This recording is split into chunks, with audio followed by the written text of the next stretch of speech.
Sziasztok! Ez itt az ABC Best első leckéje, ami az angol ABC-ről szól. Azt mondja, nézzük. Így kell kiejteni. A, B, C, D, E, F, G, H, I, J, K, L, M, N, O, P, Q, R, S, T, U, V, W, X, Y, Z. Angol ABC különösen hasznos akkor, hogyha rendelünk valamit, és kérik, hogy betűzzük le a nevünket. Következő a főnevek. Az angolban előfordulnak megszámlálható és nem megszámlálható főnevek. Megszámolható főnevek közé tartoznak a tárgyak, például ajtó, ablak, személyek, nő, gyerek, férfi, állatok, kutya, macska, mértékegységek, kilogramm, liter, tonna, perc, óra. Nem megszámolható közé tartoznak folyékony dolgok, víz, rizs, mogyoró. Rizs, mogyoró nem folyékony anyag, de ezt is így nevezik magyar értelemben.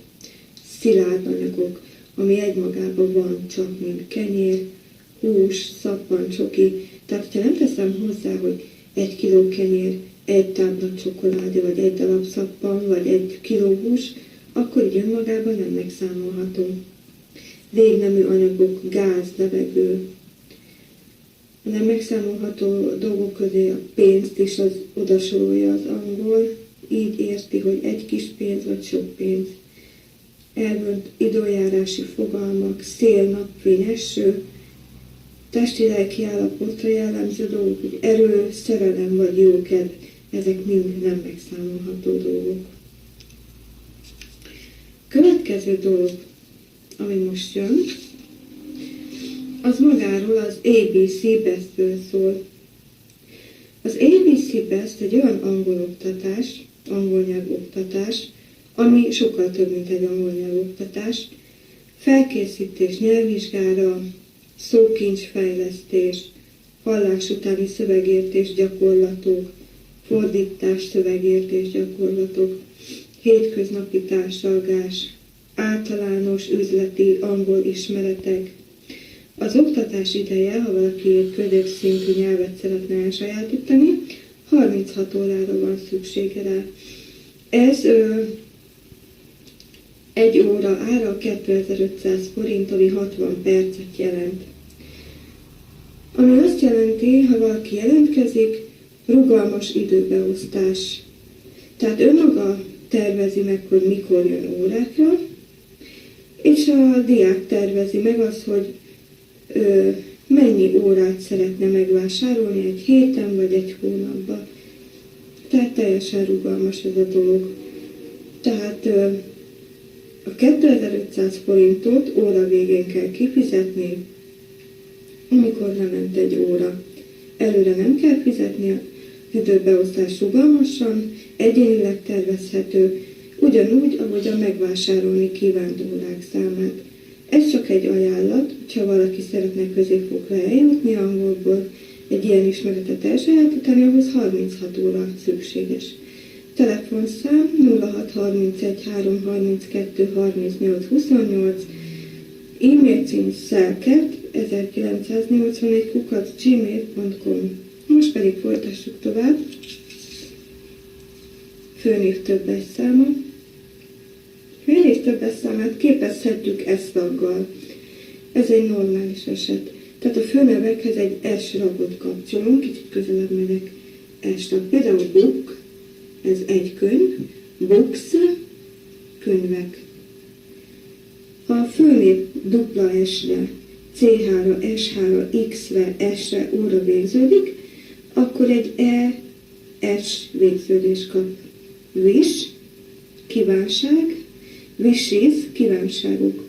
Box, dobog, doboz, boxes, dobozok, kiss, csók, kisses, csókok, coach, tréner, coaches, trénerek, potato, burgonya, potatoes, burgonyák. Y végződés esetén például city, a citynél az Y I-re változik, és egy ES kapcsolok utána. Y azért változik I-re, mert a city szóban az Y előtt mással hangzó áll. A T. Day. Nap, days, napok. A day előtt, tehát az Y előtt a day szóban magánhangzó áll, ezért megmarad az Y, és egy est kapcsolok hozzá. Az app végződésű szavak vesre változnak. Leaf, falevél, leaves, falevelek. Half, fél, halves, felek.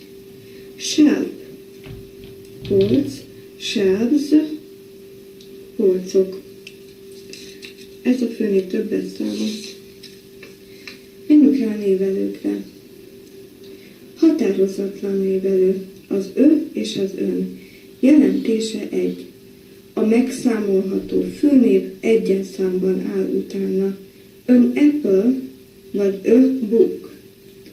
Határozott névelő, a dö. Jelentése a és az. Ön apple-höz még annyit mondanék, hogy egy alma, a book egy könyv. Határozottra megyünk vissza, az. The book, a könyv. The books, a könyvek. The tea, a tea. A határozott névelő után állhat megszámolható főnév egyes számban, például a könyv. Megszámolható többes számban, a könyvek, és nem megszámolható főnév is állhat utána, szigorúan egyes számban, a tea. Hogyha érdekesnek találtátok az órát, akkor nézzétek meg a következőt is, és sok sikert kívánok a tanuláshoz. Köszönöm a figyelmet!